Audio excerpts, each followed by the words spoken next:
Serious. Doctors of Reddit, what was the saddest death you have experienced in the hospital?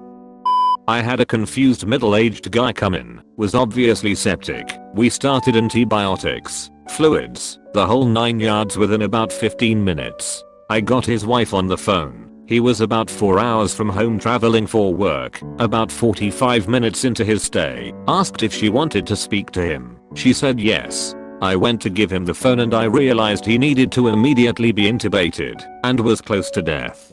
He heard her voice, his eyes lit up, and about 10 minutes later he coded. It was the only time I've cried openly with nursing staff, and I still remember him. Ended up having Neisseria meningitidis meningitis and we couldn't have done anything to save him. Went on a camping trip that night to Bluffsteam. Edit. doc in a metropolitan area. Have seen lots of gruesome things I guess. The humanity is what sticks with you. We had a middle-aged woman come to the ER for a bad headache. She was otherwise healthy. A brain scan showed she had stage 4 brain cancer and an estimated 10 to 14 days to live. Her judgment and understanding was affected by the tumor, so she didn't understand what was happening. The hardest part was telling her husband that his wife, who was fine the day before, is never leaving the hospital, and there's nothing he can do. 3-year-old child had been left in care of mom's best friend. He was beaten, burned, and sodomized. He was found in critical condition when friend and her boyfriend called 911 after he fell down the stairs. Irreversible brain damage. Couldn't imagine the pain he went through. He died a few weeks later. Luckily, friend and boyfriend eventually went to trial and were locked up. Tore me up for quite a while. A few years ago I had a 50-year-old guy on our intensive care unit who had had a cardiac arrest overnight from a pulmonary embolism, but had survived so far. He had had a colon cancer removed 1 week before and had been doing really well afterwards, walking around the ward, almost ready to go home. Generally healthy guy apart from this. Now after the arrest he was clinging on to life by a thread. I came to review him as part of my normal ward round and his daughter was there with him, very upset as anyone would be. I chatted to her and examined him, explaining what we were doing for him. She knew things were not looking good.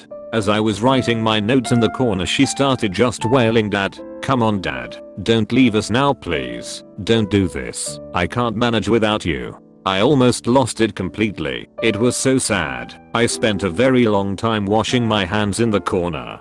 Shortly afterwards I and my boss went to talk to his family about his prognosis. He was almost certainly going to die. It was his wife, daughters, and 75-year-old mother. I could hardly look his mum in the face as we were talking to them. Old people crying has to be one of the hardest things to see. Normally they are tough as nails. Then the cardiac arrest alarm went off. I looked at them all and ran out of the room. It was him. We couldn't save him. I've seen too many to count at this point in my career. Here's one that sticks with me. A mother with a baby at full term was in a bad motor vehicle collision. We did everything in our toolbox to try to save the mother and the baby. CPR, massive blood transfusion, C-section, and more. Neither made it out of the operating room. I remember a similarly awful death of a young mother and baby at near term. She ran over the cord with an electric mower and electrocuted herself. CPR and an emergency C-section in the ED resus room.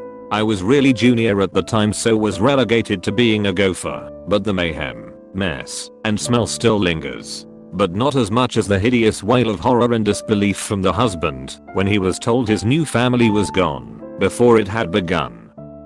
Anesthesia resident in St. Louis, on my pediatric rotation. Went down to the ED for a gunshot wound, arrived to the trauma bay, and found a crowd of providers doing chest compressions on a girl who couldn't have been older than 4. She had a very active bleed coming from a bullet wound in her sternum. Intubated, IV access, gave fluids, EP, and after 20 minutes of coding they called it. The collective weight on everyone in the room was palpable. Nobody knew her more than 20 minutes, but goddamn, is it sad when an innocent child dies. A 33-year-old guy with an IV drug habit relatively hidden from his family. He was sent to the ICU for endocarditis and was starting to improve from septic shock when his wife decided to bring in the kids to visit daddy. Sadly on the day of their visit, He had a cardiac arrest, and we had to usher the family out while we performed CPR. Hearing the crying of a grade school kids in the background of a code is something that will always stick with me. I don't know if it counts. Those were the incidents which led to a patient's death from pneumonia in intensive care a month later. Poor fellow was informed that it would be best to move to a retirement home because of his disabilities, was at the clinic after multiple surgeries for herniated discs, and that he'd probably not be able to care for himself in his apartment. We later found that at first he tried to cut his wrists with a razor, not a blade, the caged ones, while he wrote his suicide note, which of course did not work, because these things won't cut deep enough, leaving his room in a bloody mess. I was called several hours later at midnight, because he had been found silently moaning in pain beneath a third-floor window with severe hypothermia. The patients and nurses who found him initially thought that he had been drinking and that he'd stumbled on the way back inside and then fallen into the garden bed, but after bringing him inside and a look at the severe injuries of his legs, won't go into detail, the worst injuries I have seen in my career, it became clear that he had jumped out of that window legs first. His intention worked out with a gruesome delay. Such a sad and unnecessary death. Just because he felt that it would mean the complete loss of his autonomy to move into a retirement home. Edit. Interesting how this got the starting point for a discussion on assisted suicide. This patient could have probably been saved if the information would have been presented to him with a more careful wording, and by leaving him more than one option on how to carry on with his life, a nursing service would have been possible as well in my opinion. It was not my patient. ER nurse here, not a doctor. Anyways, a 24-year-old running a local half marathon or 10k, he told his friend he didn't feel great, collapsed at the finish line, coded and died on arrival to the ER. The physician, a stone cold guy, called the kid's parents to tell them they lived in another state, and he had tears in his eyes. Both the kid's parents were doctors. They asked if we shocked him, gave him EP, we said we did everything. They declined an autopsy. We assumed he must have had an unknown cardiac myopathy and it finally caught up to him. I still remember his face and his story breaks my heart. Emergency physician. Most deaths I see aren't immediately sad because the ones that come to me have already died or on the brink of death. There is no time to build any context or relationship with the patient or family, and therefore not easy to experience strong feelings. But one stuck out to me greatly, not because of the actual death, but because of what happened afterwards. A 35-year-old unfortunate woman was suffering from metastatic breast cancer to the brain. The tumor was slowly swelling and causing her to start to become altered. She could tell she wasn't thinking or communicating clearly, and it frustrated her and her husband to tears. The other thing was that her cancer was already known to be terminal and her days were numbered. I sat and talked with them about her court results, offered to have her watched in the hospital, but we all knew she'd probably be best spending her last days at home with her family. Normally I don't let altered patients go home, but in this case I thought it'd be best. I sort of forgot about her until her husband presented to me as a patient a year later. He told me that I did a great job and that they were grateful for my care, but she died a few weeks after I saw her. She left behind 2 kids. He gave me a hug that day and we cried together.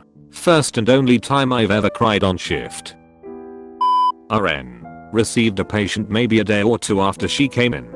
Absolute sweetheart on BPAP, large amounts of air, who cried when I braided her hair that day because nobody took the time to in the days she has been here. Came back maybe 3 days later and she was on hospice care. Turns out her oxygen levels dropped super low that night and they were only doing comfort measures. I walked in and she wasn't that conscious. Her breathing was labored, but I had a comb and our shampoo caps in my hand as I slowly combed out the previous braid I made and made one that hid the BPAP mask. The family this time was in tears as I talked to her and joked about some stuff we joked about a few days prior. She ended up passing away maybe an hour after that, but I still feel so honored to be with her during those last precious hours of her life. One of my longer frequent flyer patients died a few days ago. I'm happy they finally agreed to hospice care, but at the same time I'm definitely going to miss him. Sorry for making you all depressed. Thank you for watching. Subscribe for an onion ring.